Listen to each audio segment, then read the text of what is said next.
Hey, today I'm going to show you how I grew these hot peppers indoors in 6 weeks. So grab your Crocs and let's get ready to rock.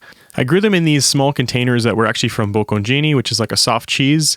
And I actually drilled little holes in the bottom of them as drainage holes so that the water, when it runs out, would actually run into the lid of the container. So it sits perfectly in its own lid. I filled the container 3/4 of the way with Miracle-Gro soil and then sprinkled the seeds on top of that. This is just me spreading the seeds around to try and get them even across the layer of soil.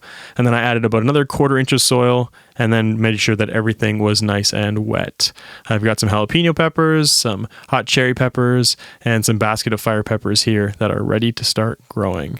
I keep the containers in front of a window and under a grow light that I run for about 12 hours during the day.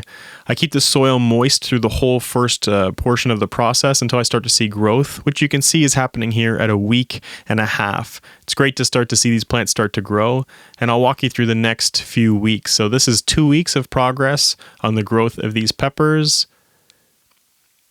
This is 3 weeks of growth. And this here is 1 month of growth from when I planted the seeds. I did notice that they were getting a little bit dense, especially these jalapenos. So I wanted to actually cut some of the plants out of here to give room for the ones that are left to grow properly. So you can see there's a couple of really small plants growing in here that I wanted to remove. So I'm going to show you just removing one of those now.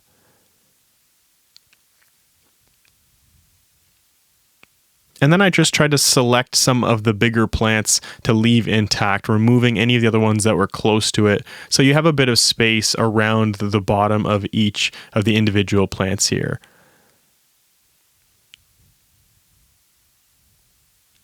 I noticed the same thing as well with these basket of fire peppers. They are much shorter, but again, they were growing a little close to each other. So I did remove some of those just to give it enough space for each of these plants to grow a little bit better as well.